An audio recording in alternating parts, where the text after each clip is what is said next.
ready! GMA Weather, serbisyong totoo ng GMA News.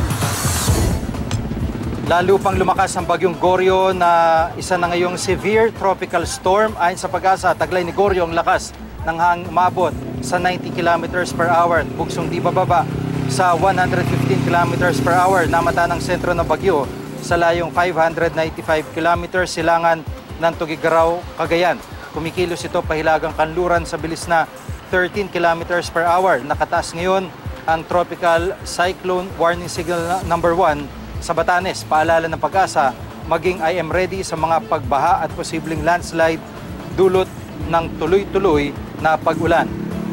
Para po sa ibang update kaugnay ng bagyong Goryo na pinalalakas ang habagat, makakapanayan po natin sa telepono si Ginoong Nathaniel Cruz, si Mang Tani, ang resident meteorologist po ng GMA. Mang Tani, magandang hapon po sa inyo. Ay, magandang hapon, Jiggy. Apo, at ano po ba ang data na nakakaabot sa inyo kaugnay ng sitwasyon po natin sa panahon? Well, unang-una, Jiggy, asahan natin yung tuloy-tuloy na mga pag-ulan.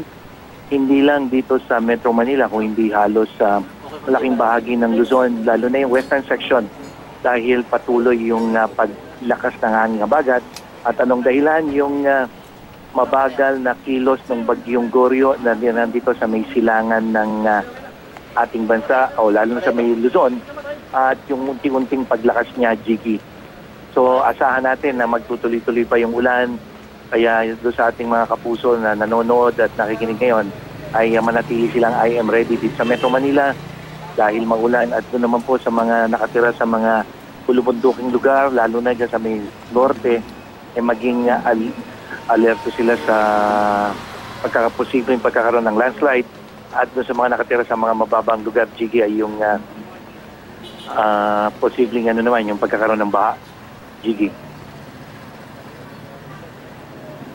Apo, Mang Tani, yung Goryo, may chance ho ba itong mag-landfall at papaano ho bang sitwasyon natin sa mga susunod na araw din? Base sa latest track ng Pag-asa, forecast track ng Pag-asa, Jiggy, ay halos walang tsansa. Sa ngayon, walang tsansa itong tumama sa kalupaan. At kung makikita dyan sa screen, tinutumbok nito o posibleng tumbok nito yung Taiwan. Pero dahil nga lalapit ito dito sa may extreme northern Luzon o dyan sa may probinsya ng Batanes, kaya itinaas yung tropical cyclone warning signal number 1 dyan sa probinsya na yan. At yung kilos na yan, Jiggy, yung naggalaw ng bagyo na imbis na papalayo sa atin, ay pumupunta o lumalapit sa may Taiwan, yan yung mga posisyon ng bagyo na talagang hahatak ng hangin habagat. So kahit hindi tumama sa kalupaan, kahit hindi maglandfall ang sentro ng bagyong Goryo, ay asahan na natin yung paghatak nito ng hangin habagat.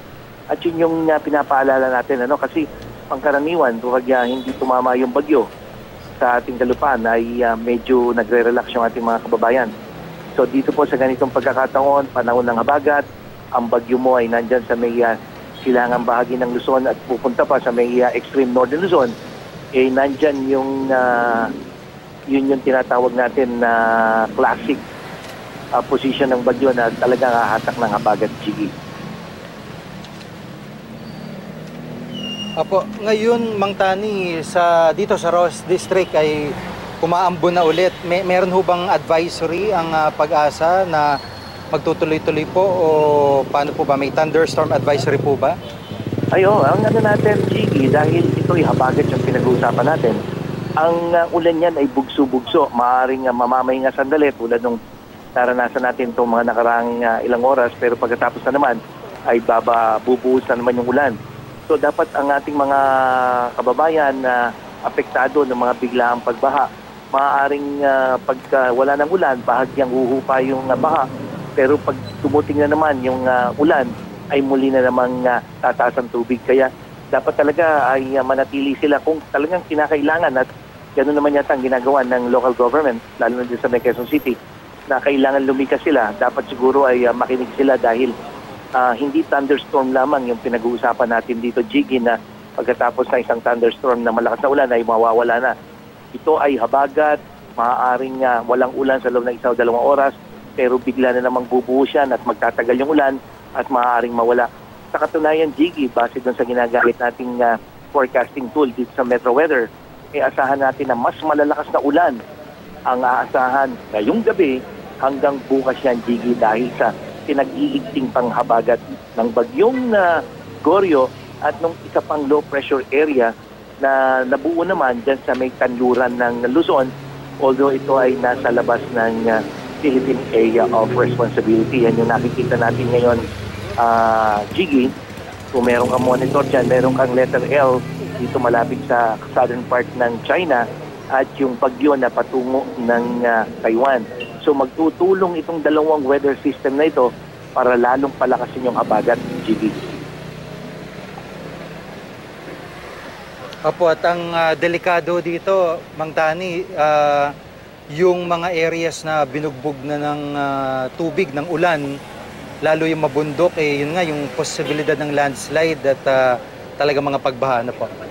Tama yun, Jiggy. At ang isang natin, dahil may mga nagtatanong din, related naman doon sa pagkakaroon ng high tide. Lalo na yung mga nakatira sa mga coastal area, dyan sa may Manila Bay, dito sa may Zambales, Bataan provinces, yan sa may Pangasinan, na kapag matindi ang busang ulan, kasabayan pa ng pagtaas ng tubig o yung high tide, talagang nagdudulot siya ng pagbaha. So, yung dalawang panganib na dulot ng habagat, yung hagupit ng habagat, yan yung matitinding pagbaha at yung nabanggit mo kanina, yung pagguho ng lupa dahil nga sa sunod-sunod na pag-ulan, halos ilang araw nang nararanasan. Opo, bilang Pangulo, Mang Tani, ano po yung paalala niyo sa mga kababayan natin na maaaring maapektuhan at kung meron po kayong mga parang general areas na pwede mabanggit para lalong mabigyang babala yung mga kababayan po natin? Yes, Jiggy. Mga kapuso, ang hindi po tatama base sa latest track ng Pag-asa, yung sentro ng bagyo, pero papalakasin ito yung hanging habagat at tutulong pa yung isang low pressure area dyan sa may West Philippine Sea. At dahil hindi ito tatama, hindi ibig sabihin ito ay wala nang epekto ito sa ating bansa. Kaya yung pong mga taga-western, yung kalurang bahagi ng Luzon, yan yung Ilocos Region, yung Cordillera, halos buong Central Luzon, Jiggy, Southern Luzon, yung Calabarzon, kasama ng Metro Manila, at Mimaropa. Yan yung mga lugar na talagang dapat maging IM ready sila dahil silang makakaranas ng mga matitinding ulan dulot ng paglakas ng hanging habagat. Maging sa ibang bahagi ng Luzon, katulad ng Bicol Region at Cagayan Valley Region, meron din mga pagulan pero hindi kasing lakas nung mararanasan dito sa ilang bahagi o yung Southern Luzon kasama ng Metro Manila. At yung mga kababayan naman natin sa Visayas at Mindanao, kung dito sa atin ay inuulan, hindi sila masyadong apektado, Jiggy, nung paglakas ng hanging habagat, lalong-lalo na dyan sa Mindanao. So may mga mahihinang ulan lamang yan. Kaya ang talagang binibigyan din natin yung mga kapuso natin na nandiyan sa Central Luzon, Ilocos Region, Cordillera, Calabarzon at Mimaropa, Jiggy. Maraming salamat po sa pagkakataon at mga update si Ginoong Nathaniel Cruz sa Mang Tani.